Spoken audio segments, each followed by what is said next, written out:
She learned something most children should never learn. That love sounds like shouting. That safety means silence. That if you're quiet enough, small enough, invisible enough, maybe the anger won't find you. 2 marriages. 2 divorces. 2 men who said they loved her, until love turned into the same rage she grew up with. After the second time, she sat in her car in the rain, sobbing, and asked the question she'd been afraid to ask her whole life. Am I the problem? Am I just unlovable? Then a voice, not loud, never loud, whispered something that changed everything. You don't have to earn love. This is the story of a woman who spent her life apologizing for being broken, until she met the one who never raised his voice.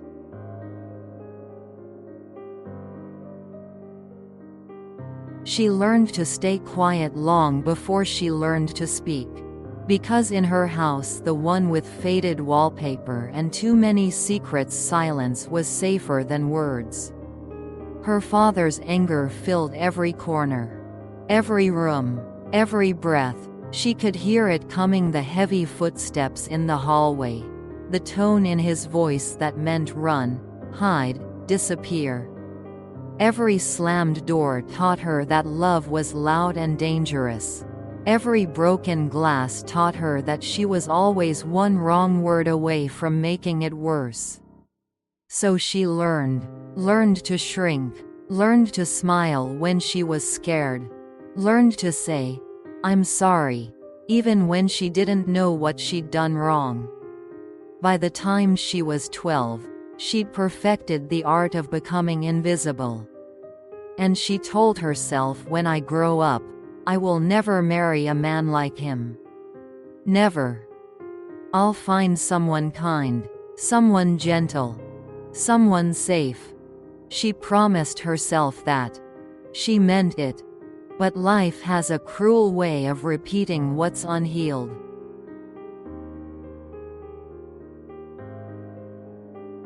Her first husband seemed different at first. He didn't yell, not in the beginning. He was charming, attentive, made her feel seen in ways she'd never felt before. She thought she'd finally escaped, finally found the love she'd always deserved. But slowly, so slowly, she didn't notice until it was too late. The anger returned. Different voice. Same fear. She tried so hard. Cooked his favorite meals. Kept the house perfect. Smiled when she wanted to cry. Prayed every night that tomorrow would be different. She forgave. And forgave. And forgave again. Because that's what she'd been taught. Love was enduring the storm and hoping it would pass. But it never did. When she finally left, people asked why she stayed so long. She didn't know how to explain that when you grow up in chaos, chaos feels like home. She told herself the second time would be different. She'd learned her lesson. She'd see the red flags. She wouldn't repeat the same mistakes. But trauma doesn't heal just because you want it to. And broken people often find other broken people, both trying to fix what can't be fixed by holding on tighter.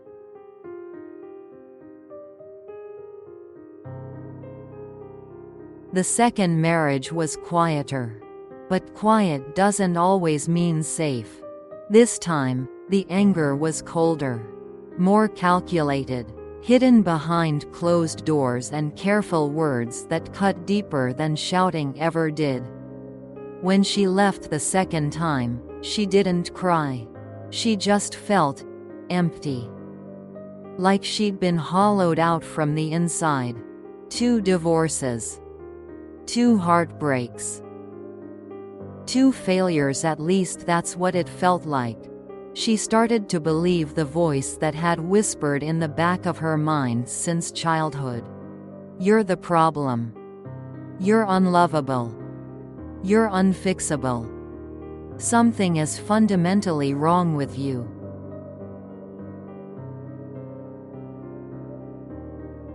One night, she sat in her car outside her apartment. The rain was coming down hard, the kind that drowns out everything else. She couldn't go inside yet, couldn't face the empty rooms, couldn't pretend she was okay. So she just sat there, hands gripping the steering wheel, tears streaming down her face, and finally let herself break. "What's wrong with me?" she whispered to the windshield. To God. To no one. "Why can't I be loved? Why does everyone leave? Why am I always too much or not enough?" Her voice cracked.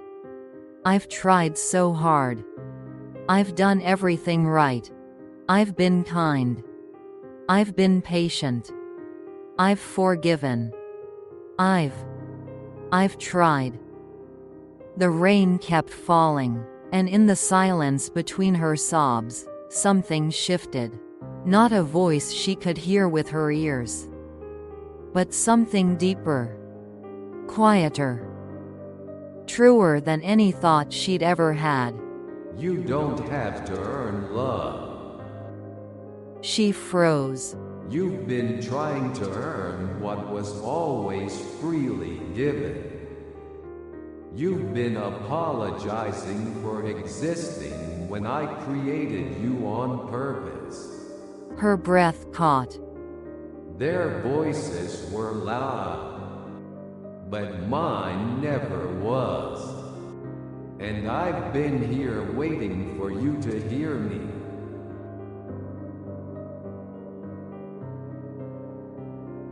She didn't wake up the next morning magically healed. Trauma doesn't work that way. But something had changed.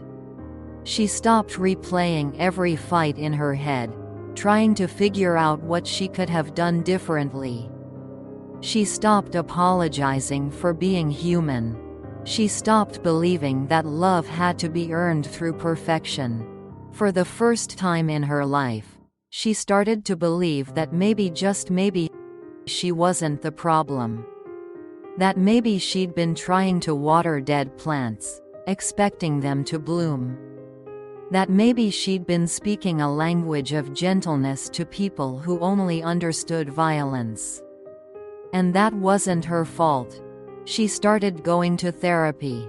Started learning about trauma bonds and cycles and why we recreate what feels familiar even when it hurts.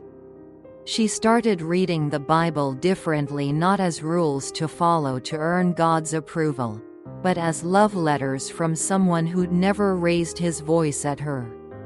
She found verses that felt like they'd been written just for her. The Lord is close to the brokenhearted and saves those who are crushed in spirit. Psalm chapter 34:18. Come to me, all you who are weary and burdened, and I will give you rest. Matthew chapter 11:28. Rest. Not striving. Not earning. Just rest. She started believing it, slowly, carefully, one day at a time.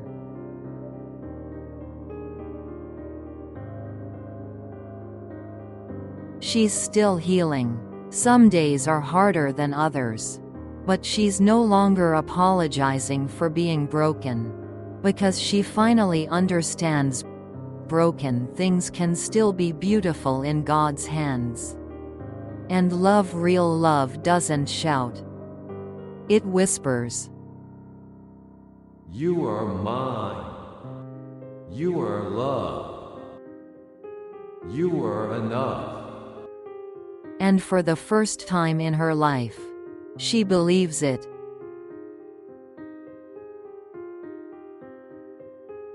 If this story touched your heart, if you've ever felt unlovable, if you've ever wondered why love always seems to hurt, If you've spent your life apologizing for simply existing, please know, you are not the problem. Subscribe to Mustard Seed Stories.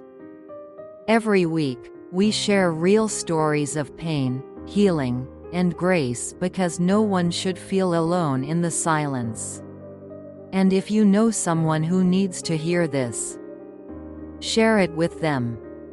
Sometimes the most powerful thing we can do is remind someone they're not alone.